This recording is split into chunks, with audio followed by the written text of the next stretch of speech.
What's going on, everybody, and welcome back to the Final Word with MattyB here on the It's a Wrap Sports Network for your Sunday, November the 10th episode.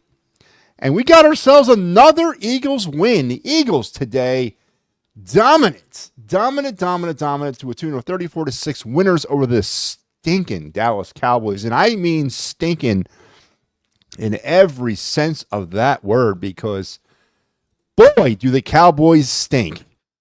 Cooper Rush, I know there was some discrepancy about going up against a unknown, or, he's known, but a backup quarterback, because the Eagles don't typically fare well against backup quarterbacks. But that was not the case today, because even though the Eagles got off to a rocky start in this game in the first half, Cooper Rush and the other members of that Dallas Cowboy offense are absolutely going nowhere.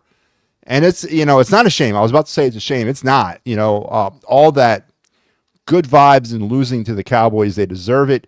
Eagles dominant winners today, 34-6, as now the stage is set completely for them and the Washington Commanders to throw down on Thursday Night Football with first place in the NFC East at stake. And we're definitely going to be, that's our lead story here tonight, is Eagles Cowboys.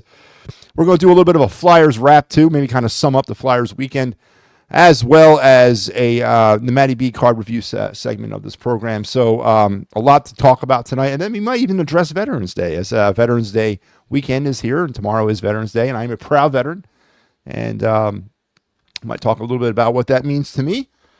All those things here tonight on the Final Word with MattyB on the It's a Wrap Sports Network. But, of course, we got to start to show off as we do every week, and that is your day in Philadelphia sports history. And I got two nuggets today. It was and I actually, when I was researching this and I saw this as the moments, I remember both of these moments very distinctly as I was like 12 years old when all this happened. It was a very sports-filled day. It was a very historically sports-filled day today, November 10th, in my youth. So let's get to that. Your day in Philadelphia sports history, November 10th, 1985. I awoke as a 12-year-old living in Northeast Philly to the news that the Flyers' phenom goalie, Pelle Lindbergh, was suddenly and tragically taken from us in a car accident that occurred on the early morning hours of November the 10th in New Jersey, when he was, I guess, celebrating a little bit after the Flyers had won the night prior, which he didn't even play in that game, by the way. They beat the Boston Bruins 5-3, and he was out, I guess, enjoying being 25, 26 years old, or however old he was, and he got into his car and was speeding and could not navigate a turn and slammed into a wall out in front of a school in New Jersey. Massive head, spinal, brain injuries, broke both his legs, was kept alive on a life resuscitating equipment. His family decided to not continue on with that, thus ending Pelle Lindbergh's life and ending the Flyers really a future. This kid was going to be, he was the Vezina Trophy winner in 84-85. He led the Flyers to the finals that year, was coming into his own dominantly as a goalie the following season to start off the 85-86. His final game starting for the Flyers occurred on November the 8th or 7th against the Chicago Blackhawks in a 6-2 dominating victory. He was backing up Bob Froese on November 9th against the Boston Bruins, and then tragedy struck in the early morning hours. And to put it in context, when you're 12 years old and you read about something like this, you just don't know how to react. It almost felt like a family member had died. After watching the Flyers do what they did in 84-85, ride that wave and ride him all the way to the finals, there was just no words. A 12-year-old. How do you process that? Everything changed, and of course, for the Flyer organization, the search to replace Pelle Lindbergh is still ongoing. 40 some odd years later. So a very poignant moment in the Flyer franchise and in the life and trials of Pelle Lindbergh occurred on this day, the death of Pelle Lindbergh. Or he actually didn't die. He was, as I said, put on life resuscitating equipment, and the family had to ultimately make the decision to end that. But yeah, Pelle Lindbergh's passing today. 1985 was your first nugget of Philly sports information. And then the second part occurred later on that day. Eagles-Falcons. Ron Jaworski to Mike Quick for a 99-yard touchdown pass in a play that set the Eagles record for the longest touchdown pass in franchise history and tied the NFL record. So those are your moments, Philly sports history. The death of Pelle Lindbergh and Ron Jaworski to Mike Quick for 99 yards against the Falcons. Hope you enjoyed that. But it was tough, man, dealing with that Pelle Lindbergh news. Well, I remember it very vividly. I remember it like it was yesterday. But all right, let's transition now to the show. 34-6 Eagles winners today. Big-time winners over the Dallas Cowboys. And going into the game, I know on Thursday or yesterday, me and Kyle talked about this game. I mentioned a trap game. Kyle agreed with me that this could have been the trap game. It turned out it was nothing to the sort. But the Eagles, to their discredit, played a very wonky first half. Ended up scoring 14 points in that half.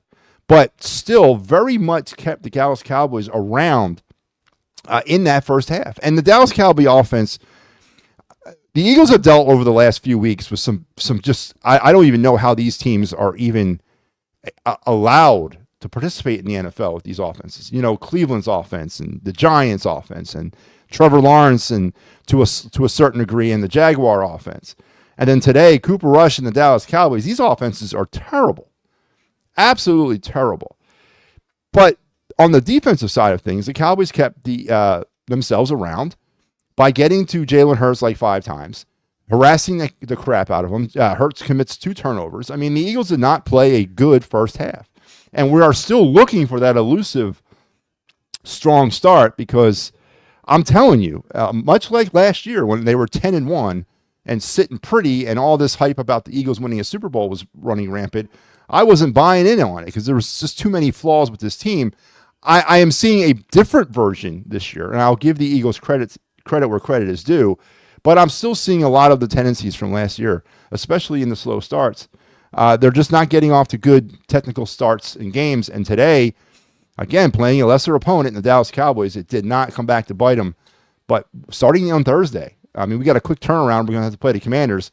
There's like 6 straight games against, quality playoff caliber teams that the Eagles, with the exception of the Carolina Panthers, that the Eagles are going to have to play, but more about that later. Second half, though, was complete and utter Eagle dominance combined with complete and utter offensive Cowboy incompetence as the Cowboys could not get out of their own way. It was a revolving door between Cooper Rush and Trey Lance. Neither one of those quarterbacks are going anywhere or doing anything. The Eagles seemingly with ease went to a 34-6 win, and then by the end of the third quarter the game was pretty much in doubt or pretty much locked up, and then that's when Kenny Pickett came in and the Eagles decided to run the ball. But I got to give the credit where the credit's due. The Eagles went out and handled a lesser opponent and avoided the trap game. Now I hope that means the trap game's not coming later on this season, or if it's not coming on Thursday. But to the Eagles' credit and Nick Sirianni's credit, they played a sound football game. They didn't try to chase points. Sirianni only went for it once on 4th down, and I got 34-6. There wasn't many opportunities for him to have to go for it on 4th down, but he took field goals when field goals were there. Jalen was competent at times, but 2 turnovers today for the first time in a few weeks. He has now turned the football over 24 times in the last 31 games. Those are not encouraging signs. Fumble on the sack. That Micah Parsons is a beast, by the way. Absolute beast. If the Eagles ever have an opportunity to sign him, I highly recommend it. But Micah Parsons alone pretty much kept the Cowboys in this game, harassing the Eagle offensive line all first half. But Hurts with the 2 turnovers, and Eagles were not able to put away the Cowboys in the first half, and then barring that last 2-minute drive at the end of the first half where they ended up scoring that touchdown, the Dallas Goedert touchdown. We had a game here. It felt better going into the half 14-6, but still we definitely had a football game. But the Eagles credit, they come out and they handle their business easily in that second half and just destroy them. It wasn't even a contest. But some of the telltale signs from this game. the good. Let's go with the good first. The good for me was, once again, the consistent, competent play of the much improving Philadelphia Eagle defense. When you look at some of the way they're flying around, some of the problems that the Eagles had in 24, like the slot, is no longer a problem. Cooper DeJean, Quinyon Mitchell seem to be the real deal out there. And we didn't hear Quinyon Mitchell's name too much today, which is always a good thing when you're a defensive back. Cooper DeJean had that nice little punt return, kind of flexing his special teams muscle. So the much improved Eagle defense. Jalen Carter, who doesn't get the recognition that he's probably supposed to get this year, has been a steady, dominant force up the middle for the Eagles. He creates a lot of havoc, for every single play. Again, he's not getting home. He's not. I don't really supposed to think he's supposed to get home, but he's definitely doing his job. The linebackers continue to impress. Today, Zach Bond was all over the place. 8 solo tackles. He forced a fumble and recovered 1, I think. The Eagles got to the Cowboys for 5 turnovers today. 5 friggin' turnovers. This team went from not being able to get the football turned over at all over the first 7 weeks of the season. 5 today, now 12 on the season, as they are definitely turned the corner there. But the improving defense is a extremely encouraging sign. Now, whether or not that's fool's gold because of the opponents over the last 5 weeks, we will see. But definitely an improving defensive core. And Vic Fangio, I guess everybody was right. It takes time to learn his system, but starting next week, or I should say starting in 4 days, we have a very quick turnaround here, we're going to get the chance to see the Eagles go down against the team in the Commanders, who lost today to the Steelers. So first place is straight up on the line Thursday night at the Link. The other good aspect of this game has to be, once again, the play of Saquon Barkley. Not really asked to do much today, and that's a good thing because of what is coming down the line. But he was consistent today. I think rushed for 66 yards. Wasn't really much call for there with him. The game plan was pretty rush heavy early on, but then it got away from the rush. If you notice, there was they ran the ball the first couple of plays, and then they went for 7 straight pass attempts, to include a lot of sacks. Jalen got dumped today. What was he, 5 times? He also got sacked 5 times. We'll get into that in a second. But Saquon was consistent. Didn't have to be over the top good. A.J. Brown, another good day for him. Continues to be that number 1 receiving target. But and we'll get into something about that here in a minute. So just an overall good performance by the Eagles, and then a very good performance by the Eagle defense as they continue to kind of pick up some momentum and develop some more confidence. Some of the bad things I saw today, I'll say it once again, we continue to struggle with that first possession. The 15 scripted plays that everybody's supposed to do, those actual 15 plays that you practice every week that you're supposed to run in your sleep, this isn't working for the Eagles at all this season. They were a bad first drive again. They got a gift back with another turnover on the Cowboys' second possession, so they set them up for a touchdown. But just not a good enough start for me. I say it every week on the Birds Blast. I want to see an opening drive touchdown. And we haven't seen that all year. And I'm telling you, that is going to go a long way in solidifying the Eagles' chances to win a Super Bowl. They got to be able to control the ball, especially right off the hop. You get the ball for an 8-7 minute drive, sucks a lot of energy out of the game. So still concerned about the starts of the games for the Eagles, especially on that first drive. And again, what's is more concerning to me is that that's supposed to be the drive with the plays that you practice and practice and practice and practice. So that still continues to be an issue for me. The other bad thing I saw again today, only Jalen Hurts attempted 20 passes, and only 3 of them were targeted into the middle of the field. Once again, this team struggles with the middle of the field. Now, the one pass he did try in the middle was the end zone pass, but it was the interception, which was a beautiful play by Diggs. I mean, I ain't going to take that. That was a great interception. But still, Jalen Hurts does not throw the ball in the middle of the field. And we all know why, because the Eagles don't trust his ability to do so. Now in the season, I believe they're at, what is that up there? 235. Down, what does that say? 235 pass attempts, and only 35 have been targeted to the middle of the field. That's like 8%. The Eagles have targeted the middle of the field 8% of their passes throughout 9 games. That's not going to work. One of the criticisms of Jalen heading into the locker room was the hero ball stuff down the sidelines. I get it. There's a time and a place for that.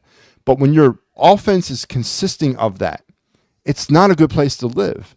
And they still are not even attempting to go down the middle of the field for obvious reasons. But what are they doing trying to fix that? How are they trying to develop Jalen Hurts' confidence to throw the ball to the middle of the field? They're not going to win a Super Bowl if they don't use the middle of the field. I'm sorry. They're just not going to. So that was an ugly thing for me. The 5 sacks allowed by the offensive line. Now, I context and I preference that by saying that a lot of those sacks, at least 3 of them I can count, were Jalen Hurts holding on to the football. So I am not going to put all that on the offensive line. But they had a rough day. Fred Johnson had a very rough day. A lot of blocks missed in pass coverage pickups. Kenny Gainwell looked foolish out there on a couple attempts to try to pick up his blitzers. So the offensive line did not play well for me. And they haven't really played well for me for about a season.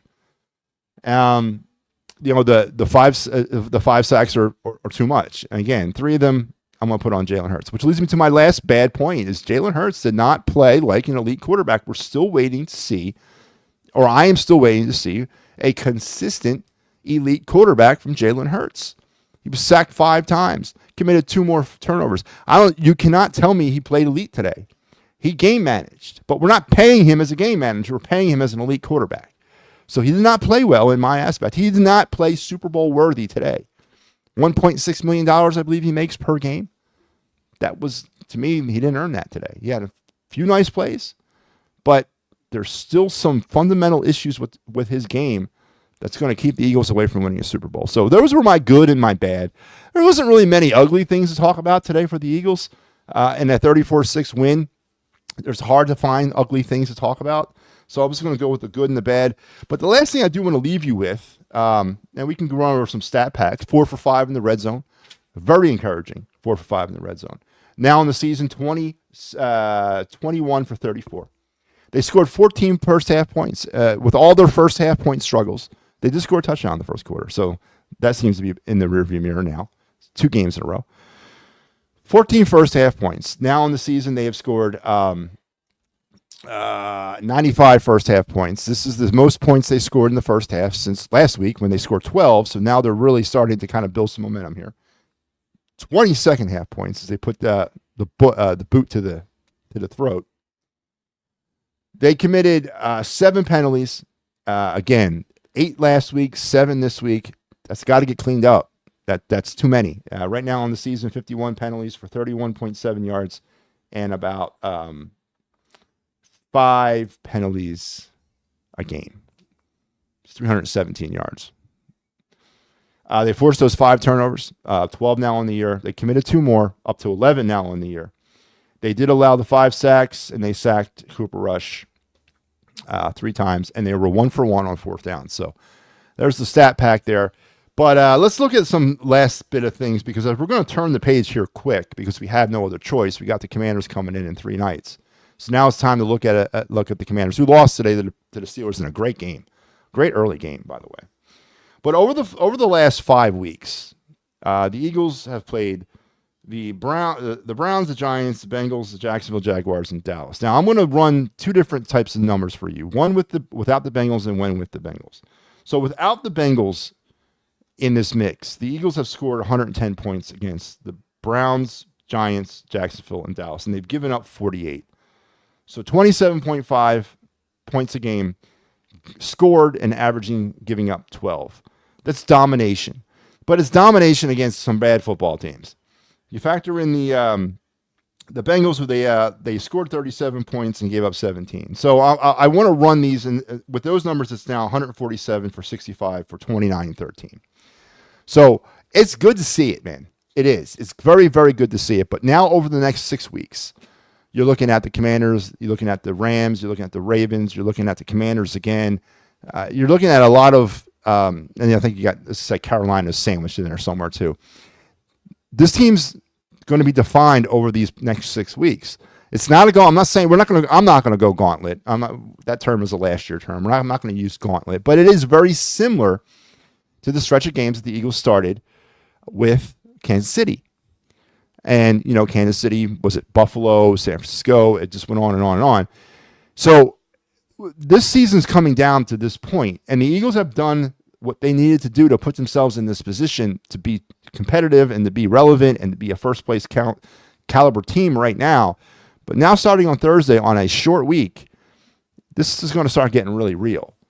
And I don't feel as comfortable as maybe a lot of other Eagle fans are going to feel going into this, because there's still massive breakdowns in this team. The offense disappeared for stretches of time through the first half of this game. Again, when you're dealing with a caliber offense like the Dallas Cowboys, it doesn't really matter when you're dealing with the caliber level of the Browns, the Giants, the Jaguars. It doesn't really matter. You can survive those brief periods of ineptitude, but you cannot survive them when you start moving down the stretch against some of these teams that the Eagles are going to play against. These are the hardest teams that the Eagles have on their schedule. Now we've made it to that point.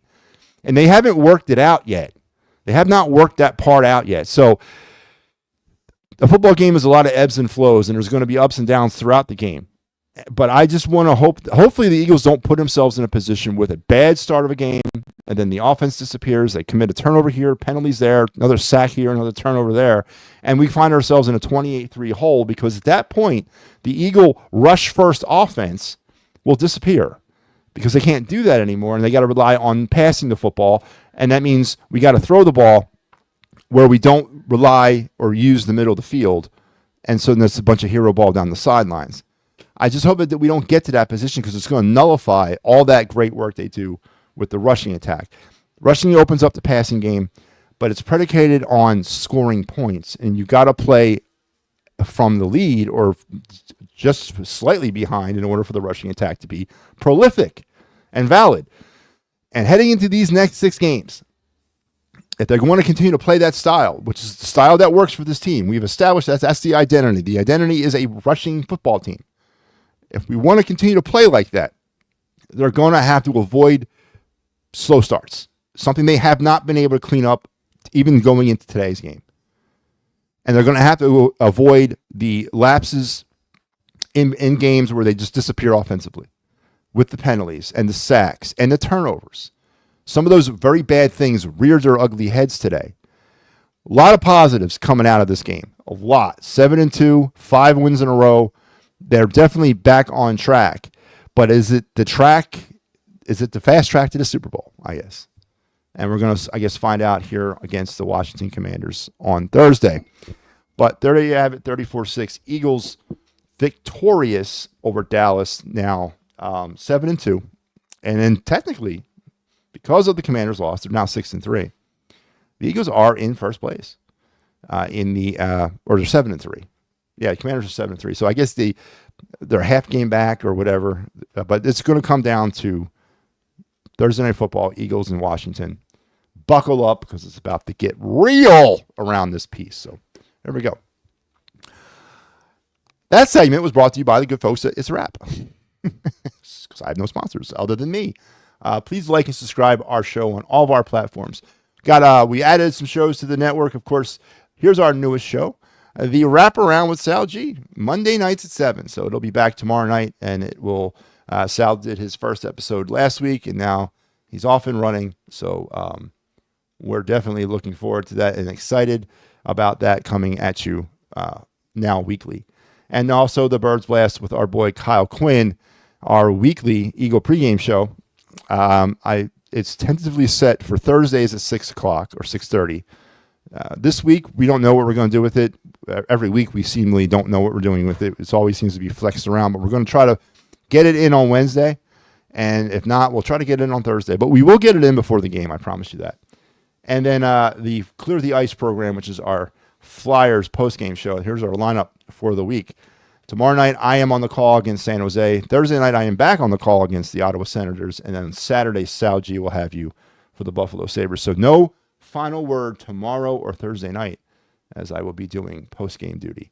Thursday night is going to be an interesting night on the network as we deal with both the Flyers and the Eagles seemingly coming to an end right around the same time. So we'll see how we navigate through that. Haven't really decided what I'm going to do there yet, but we'll see. So stay tuned for all the great programming here on this network as we start our second month of existence in November. But yeah, 34-6. Player of the game, what do you think? Zach Bond, Cooper DeJean for the nice punt return and some really good defensive work. Saquon Barkley, I don't think so. I don't think any offensive player gets player of the game for me. Maybe make a case for A.J. Brown. I think I'm going to go defense with this one. I like to give it to the whole defense. I think that this might be a situation where you give it to the whole defense. They played well, and they kept, an inept Dallas offense down, but they still kept them down, and we all were concerned about a trap game. We were all concerned about that happening, but the Eagle defense rose to the occasion and played really well. So defensively, it's got to be a player, or the player of the game's got to be a player on that side of the ball, whether or not you want Zach Bond or I'm going to go with Zach Bond. I'll go with Zach Bond as my defensive player or my player of the game on the defense. So there you go. There you have it. Just some other housekeeping. Jalen Hurts was 14 for 20 for 202 yards, 2 touchdowns, an interception, and a fumble. Saquon, 14 rushes for 66 yards, and A.J. Brown, 5 receptions for 109 yards on the day. So there you go. Some of your offensive standouts for the Eagles. And a 34-6 complete denomination of the Dallas Cowboys. That's right. I said denomination. I don't know what that word has no idea. That word does not mean what demolishing, there you go, of the Dallas Cowboys. And Jerry Jones, they at one point peered up to his box, and he was not to be found. His son was there, but Jerry was not. And is he mad? Is he fired McCarthy, whatever? Did they make a coaching change? They go out and start finding another quarterback because Dallas 3-6 now on the season, pretty much, start kind of piling that dirt over their grave because I don't know if you're going to come back 3-6 and you have no quarterback. It ain't looking good for the Dallas Cowboys. And as I said at the top of this program, could not have happened to a better group of people. So there you go. 34-6 Eagles with the win. Feeling good. As now the season will start. Thursday night on Prime. That's right. Not even on network TV. On Prime. Commanders. So buckle up, as I said. All right. Let's switch the gears now to the Flyers. Coming off of that 4-3 shootout loss last night. Coming off of a loss in Tampa. And then coming off of a win in... was it the win in Tampa? Yeah, win in Tampa and a loss in Carolina. So a little bit of a 3-game road trip down in the Southland. Come out of it with 6 points at stake, and they come out of it with 3. Take it for what it is, I guess. It could have been worse. They could have went down there, and I thought a lot of people, to include myself, probably thought they were going to come out of there with any. With the situation with the goaltending and all that, and then the MattyB Mitchkov drama to go on top of all that. But the Flyers found a way to come out of that with 3 points. You got to give them credit. But now they'll get it going here on Monday night against the San Jose Sharks, and we get to welcome in Macklin Celebrini, the consensus or the actual number 1 overall draft pick from last summer, as he's been kind of struggling in his NHL debut, dealing with some injuries. He's back, though. So we'll get our first chance and look at Celebrini as the San Jose Sharks will come a call on tomorrow night. And Sam Erson's back. Will Mitchkov be back? Will MattyB Mitchkov return to the lineup for John Tortorella and the Flyers?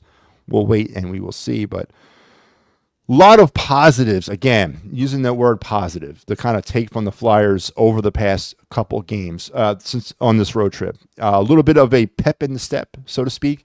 They seem to be about a half a step faster, seem to be about a half a step more kind of ahead of the play, which didn't seem that way in the beginning of the season. They seemed like they were still kind of tentatively feeling their way through it.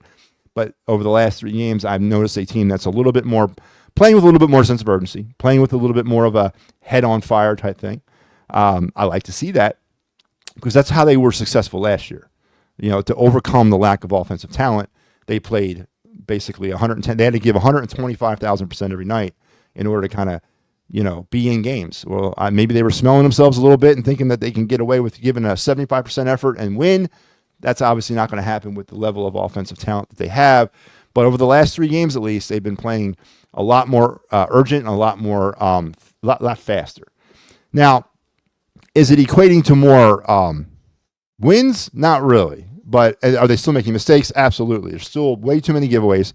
There's still not enough, concentrated offense. So don't like their shot selection. They're still missing a ton of shots, and they're still, still doing all those other things. But they're trying to compensate for that by running down rebounds or by doing a little extra in the corners, by doing a little bit extra in the neutral zone to kind of retain possession or get possession back. They're not giving up on plays. They're playing a lot like they were last year. Now, again, in a sample size of 3 games, that's what I see. Can that continue? And, we saw it. It could continue, and it can work because it worked for them all last season up until they apparently traded away the glue that held the Flyers together and Sean Walker, and the team went into the tank. But it does work if they're concentrated and if they, really kind of dedicate themselves to it. So over the last 3 games, good to see. Good signs for the Flyers, as hopefully now they've turned the corner and they can get things going, starting on Monday night against the San Jose Sharks. And so, yeah, there you go. There you have it. But kind of a quiet night. Now, let's pause a little bit. And I do want to review some scores with you. Let's first start with the NFL. Let's go into our score segment here. We got, I believe the Sunday night game is on right now, but let's talk some scores. Couple upsets there in the league this weekend. Let's talk about. Let's start down here. We all remember how the week got kicked off with that 35-34 masterpiece out there in Baltimore. Ravens over the Bengals. The Cardinals over the Jets today, 31-6. As the Jets now enter into that offensive direct category, I picked the Jets to win the AFC East. Yes, I did. I made a new resolution. I am no longer going to get fooled by the Jets in their drafting. I am no longer going to get fooled by the Jets in anything they do. They're a cursed franchise. They will never win. 3-7 now on the season as they look terrible. 6 points, 2 field goals is all they mustered with Devontae Adams and Aaron Rodgers. So 31-6 losers to the Cardinals. The Chargers were 27-17 winners over the Titans. It was the Vikings 12-7 and a barn burner against the Jacksonville Jaguars. Doug Peterson's watch, I guess, is that still continuing? Does he stand a chance now as the Jaguars were able to score 7 points today against the Vikings? And the Vikings were a big fantasy football defensive winner today. I think 31 points or something like that they put up as a defense. 28-27 in the game of the day. Steelers over the Commanders. Really fun game to watch. It was it was the Niners 23-20 over the Buccaneers and Christian McCaffrey's debut of the season. The Saints ended their 7-game losing streak. They're dancing on Bourbon Street down there in New Orleans. They beat the Falcons 20-7, ending the 7-game losing streak that began against the Eagles. So the 7-game losing streak has ended. The Saints finally got their 3rd win. And the Chiefs and the Broncos. The Broncos came within a blocked field goal. They were lining up to win the game, and the Chiefs block the Broncos field goal, thus remaining undefeated at 9-0. The 72 Dolphins are still waiting to pop the champagne as the Chiefs are the only lone undefeated team in the NFL, and the Broncos almost had it done, but the Chiefs blocked the game-winning field goal attempt to preserve their 9-0 record. It was Buffalo 30-20 over the Colts. The Patriots 19-3 over the Bears. Are the Bears not as good as people thought they were going to be, or are the Patriots better than people thought they were going to be, or a combination of both? Out there in Deutschland this morning, it was 20-17 Panthers in overtime over the Giants. So it goes from bad to worse for the New York Giants as they came and beat the Panthers. So in Germany, on the big stage, the NFL international stage, who set that game up? Who was in charge of setting that game up? Should get fired. And currently right now in the second quarter, it is 16-7. The Texans over the Lions. Interesting. Texans over the Lions, 16-7 in the second quarter. It's getting down to halftime. So, and then of course the Eagles 34-6 winners today over the Cowboys to go to 7-2 on the season. Dallas is now 3-6, and the Eagles are now staring down the barrel at the Washington Commanders, who are 7-3. They're 7-3. So technically, I don't know who. I guess by a half a game. Is that how it would be? 7. They've played 10. The Eagles have played 9. The Commanders obviously haven't had their bye week yet. So anyway, this is for first place, right? This is definitely for first place in the NFC East. It's going to be a huge game. I really can't stress how big this is for the Eagles. This might be the biggest game they've had in quite a while. It's going to be interesting to see how they come out. And there you have. There's your scores around the NFL on this Sunday. Your scores around the NHL. Only 3 games to talk about. It's all these games are actually one of them is still happening. It's 2-1 Anaheim over Columbus out in California, and those aforementioned San Jose Sharks a 1-0 winner today over the Devils as they got the shutout, and it was 2-1 Blackhawks over the Wild in overtime. So there you go. There's your scores around the NHL and the NFL on this Sunday. As now we will get ready to welcome the Washington Commanders on Thursday night. And tomorrow on the program, again, there will be no final word tomorrow as I will be taking the post game. So no final word with MattyB tomorrow as I have post game duty. But tomorrow is Veterans Day, and I am a veteran, a proud veteran, 30 years in the Army, 6 combat deployments, spent like 92 months in combat throughout my career. Was in Afghanistan 5 times, Iraq once. Spent a lot of time away, right? Definitely took a toll on me personally and professionally. Well, personally more than anything else, but the family suffers. But obviously serving in combat is not something one looks forward to, but it became a way of life at a time. But I'm very proud of my service, and I retired. It'll be 5 years in May. This coming May, I retired 5 years ago, and it was a great career. And to all the veterans out there, whether you served in whatever branch you served in, if you went to combat or not, if you did 4 years, 2 years, 3 years, or 30 years, it doesn't really matter to me. You are all veterans, and you're all my brothers and sisters. So I'd like to wish you and yours a happy Veterans Day, and go out and get your free meal. Tomorrow's the day that we get to go to Applebee's in Olive Garden.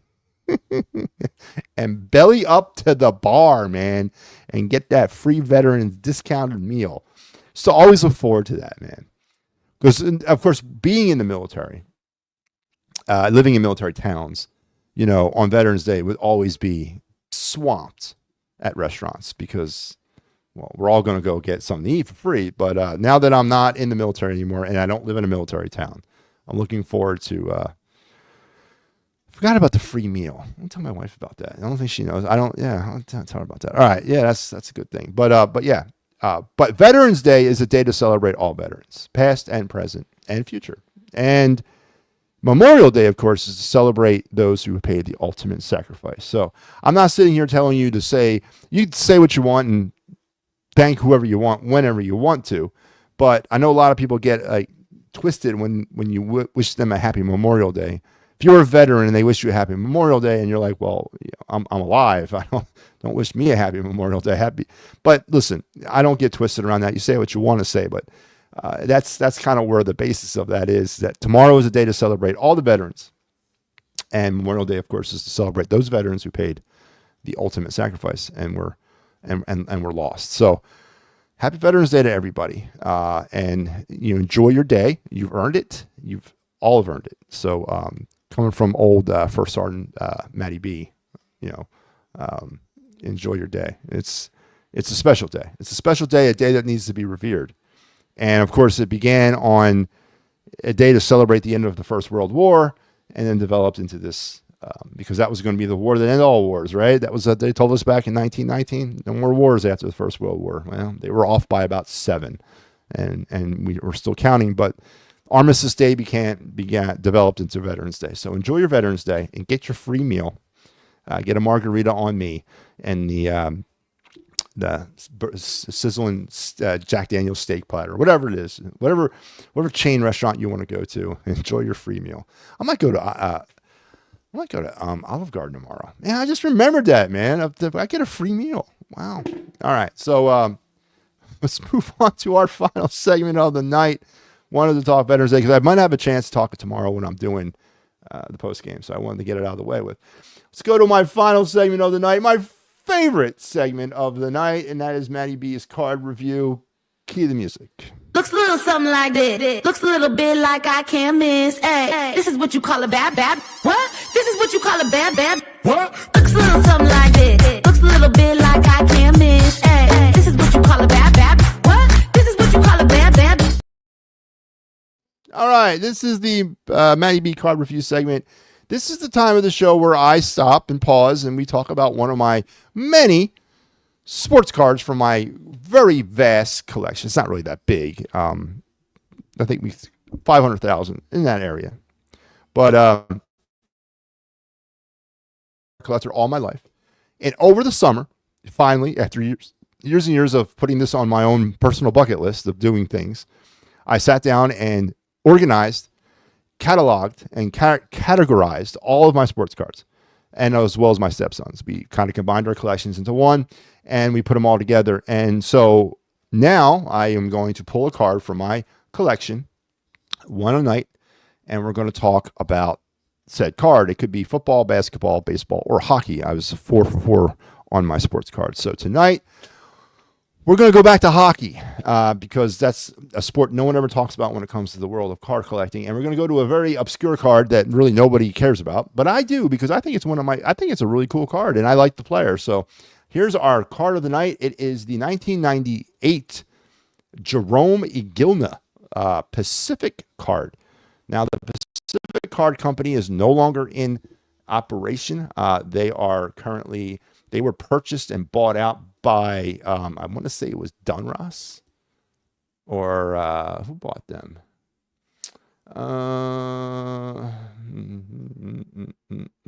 I'm sorry, Playoff Cards purchased them in 2004 after Panini purchased Dunross. So yeah, Pacific Cards are no longer in, they're no longer a brand, but this was their 1998 Jerome Igilna. Of course, Igilna, a Hall of Famer, one of the best players that ever played for the Calgary Flames. This card is not what you would call huge on the old financial front. I think I found it somewhere for $3 in this particular card in PSA 10 level. Matter of fact, there's not even a grade on the card because it is not necessarily a card that people are going crazy over, but it's actually a very smart looking card. In hockey, I got to give hockey credit. When it comes to card designs, they really know what they're doing. And the 97-98 Pacific was, I think, one of the first years that they decided to go with a chrome. And they were kind of ahead of a lot of people when it came to chrome. And but this card is a nice looking card. Again, about $3 where I could find it. But he is a Hall of Fame player. And his son, of course, Tidge, was a highly touted draft pick coming out this year. Was taken by the Utah Hockey Club early in the first round. I was praying to God he would fall to the Flyers, or the Flyers would go and get him. Big kid, centerman, 6'3", 220 pounds, very big kid. Would have loved to have him. Him and Caden Lindstrom were my two top priorities of the Flyers draft this year, but neither one of them players happened. But yeah, he is Tidge Igilna is Jerome Igilna's son. But there's his dad's card right there. Again, the classic Calgary Flame uniform, really colorful card. The back of this card is really colorful too. Just this is one of the first cards that kind of set itself apart from the standard that we all know from Topps and Dunross and Fleer of the early 90s and late 80s. Very colorful card. Hockey seems to always be very innovative when it comes to their cards, and you'll be surprised.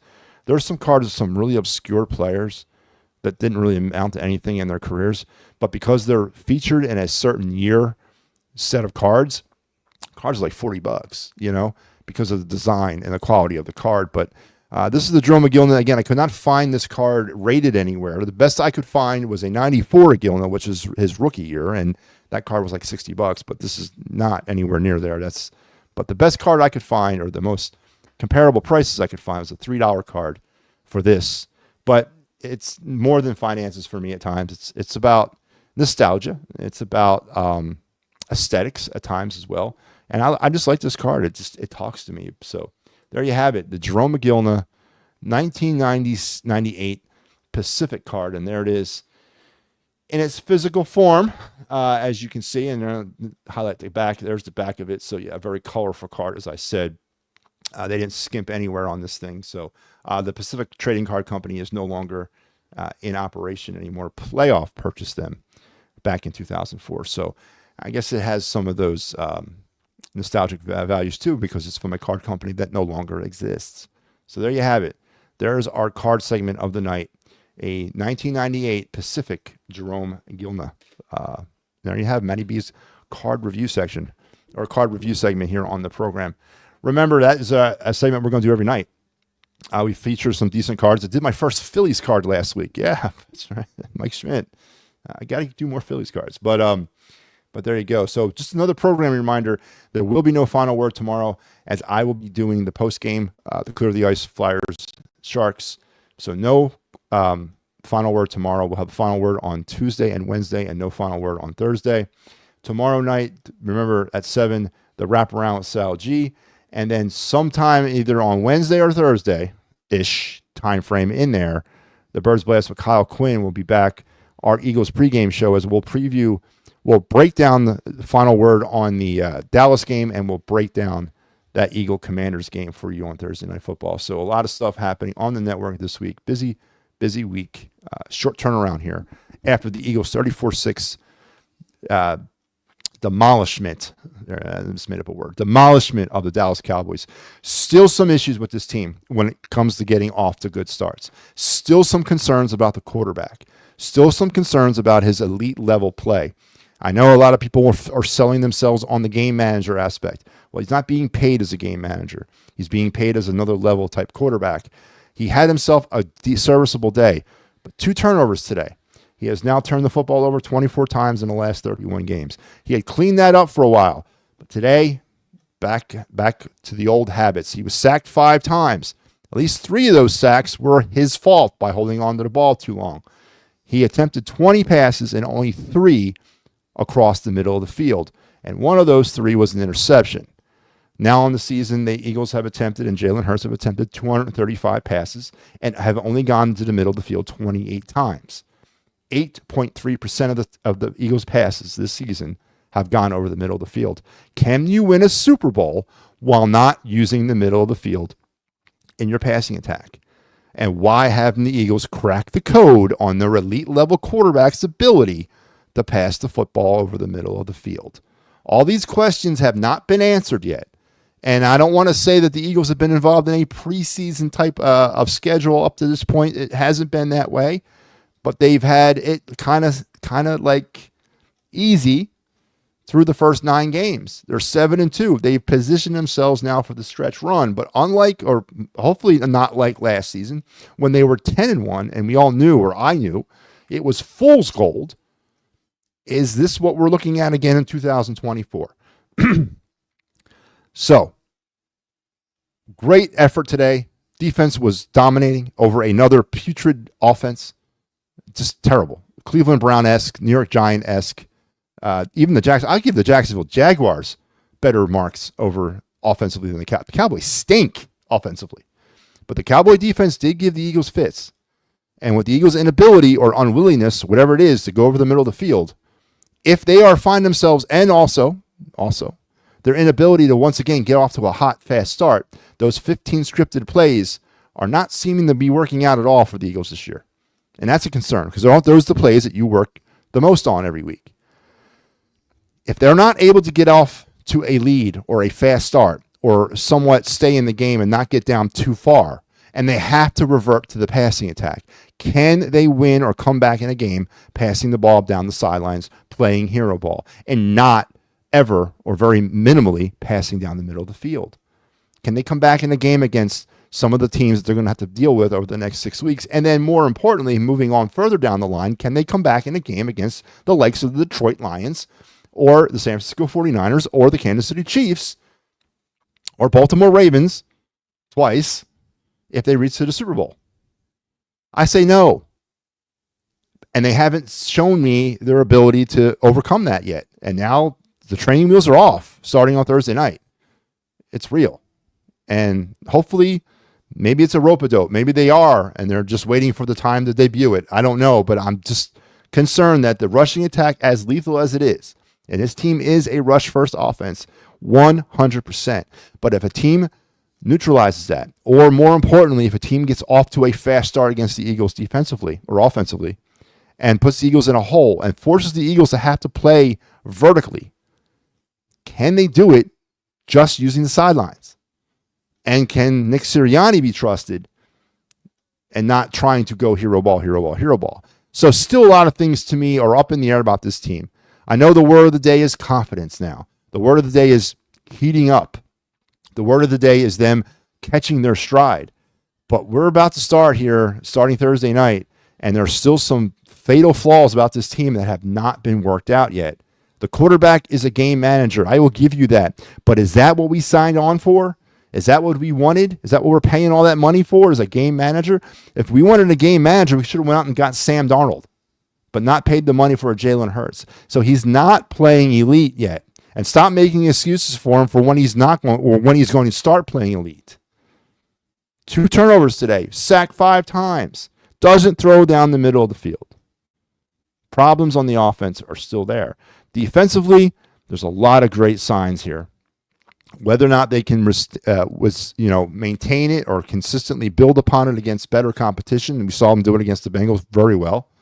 But whether they can do it on a week-in, week-out basis against the likes of the Commanders, the Ravens, the Rams, Pittsburgh, the teams they're going to face here in the next few weeks, we'll see. But definitely great signs from the defense. But it all comes down to me with the offense and their inability to be, used in the middle of the field. So, but 34-6 win, Eagles win. Flyers had a productive, not necessarily a winning, but a productive little 3-game Southland road trip, and now they come home tomorrow night to play the San Jose Sharks. Tomorrow is Veterans Day, and if you have a veteran in your life like I am, please tell them, him or her, thank you for their service. Thank you for everything they did for the country. Again, it doesn't matter if they served 1 year, 2 years, 30 years, went to combat, didn't go to combat. Does not matter. They still put up that right hand willingly and sacrifice their life or put their lives on hold in order to serve the country, and that needs to be revered and respected. And for all you veterans out there, go out there and get that free meal. Forgot all about that thing. Go out there and get that free meal. You deserve it. So, and all you stolen valor people, watch yourself. But yeah. And then our card of the night, our review card, was Jerome McGillna from the 1998 Pacific. Jerome McGillna, valued at about $3. But it's not about it's not always about finances with me. It's more about aesthetics at times and quality. And there is one last thing I do want to talk about. Let's put this up here. The Phillies over the weekend made a couple of moves, personnel-wise. Interesting.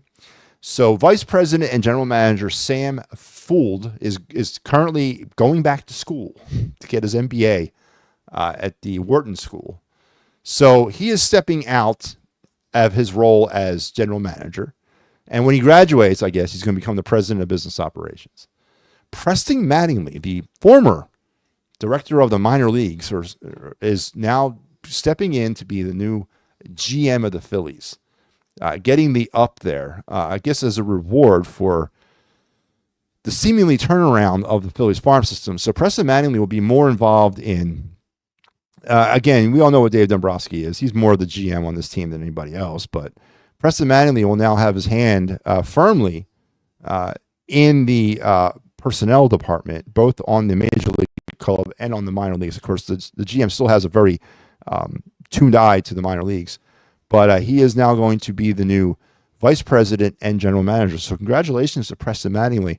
So that makes it even more important now that Don Mattingly's son is rising within the ranks of the Phillies organization. Got to bring Don Mattingly here. I'm telling you, he would have been the great replacement for Rob Thompson. And Luke Morton was promoted to the director of player development. So he's taking basically Preston Mattingly's job. So there you go. The Phillies made a few personnel in the management area changes over the weekend as they hopefully were gearing up for a productive offseason in 2024. And I do owe you a Fightins Final season review show. That is coming, I promise. I gotta reconnect with some of the Fightins Final staff, or the former staff, the ones that were there last year. And we got to kind of figure some things out. But we do owe you one, and one will be done. We will not get to Christmas without a Fightins Final review show. I promise you that. If it's just me and Sal, then so be it. If it's just me, so be it. But there will be a Fightins Final 2004 review show in the very near future. Trust me. But more on that later. You guys, I hope you enjoy the rest of your night, and I hope you have a better tomorrow. Happy Veterans Day. Happy Eagles Victory Monday as well. Short turnaround. We got the Commanders on Thursday night. I will see you guys tomorrow night on the Clear the Ice post-game show with the Flyers and the Sharks. Till then, take care. I've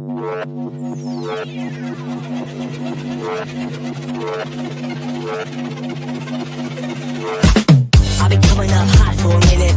Everybody know the drop when I'm in it. I drop the top when I'm in it. Everybody know the drop when I'm in it. Yeah, I go so yo. Everybody know I'm you know when it click through. Turn the sentence about to be a so big.